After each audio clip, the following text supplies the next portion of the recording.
अस्सलाम वालेकुम। आज हम सबक नंबर 8 के दो बहुत ही अहम कायदे सीखने वाले हैं। तो सवाल ये है कि अगर काम करने वाला मालूम ना हो तो फेल को कैसे बदलेंगे। चलें देखते हैं। सबसे पहले मारूफ और मजहूल का फर्क समझना जरूरी है। मारूफ में फाइल होता है, मजहूल में नहीं। जैसे उसने मारा बन गया उसे मारा गया। यहां सारा जोर काम पर है, करने वाले पर नहीं। तो चलें पहला असूल देखते हैं। माजी को मजहूल बनाने का कायदा क्या है? ये बहुत आसान है, बस 3 स्टेप्स हैं। आखिरी हर्फ को नहीं छेड़ना, उससे पहले जेर और बाकी सब पर पेश। अब इसी कायदे को जराबा पर लगाते हैं तो ये बन जाएगा जुरेबा। देखा हरकत कैसे बदल गईं। एक और मिसाल देखें। समया भी बिल्कुल उसी कायदे के मुताबिक सुमिहा बन जाएगा। और मजे की बात यह है कि यह कायदा लंबे अफाल पर भी लगता है। इज्तनबा से बन गया उज्तनिब। ठीक है, अब आगे बढ़ते हैं। हमारा दूसरा उसूल है फेल को मनफी बनाने का तरीका।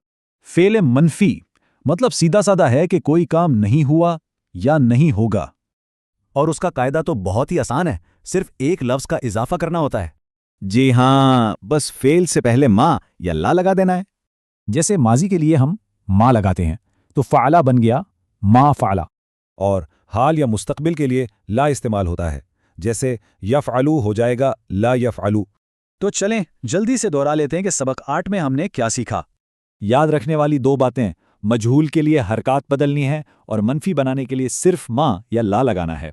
इन 2 कायदों पर अबूर हासिल करना अरबी को सही तरह समझने के लिए वाकई बहुत ज़रूरी है।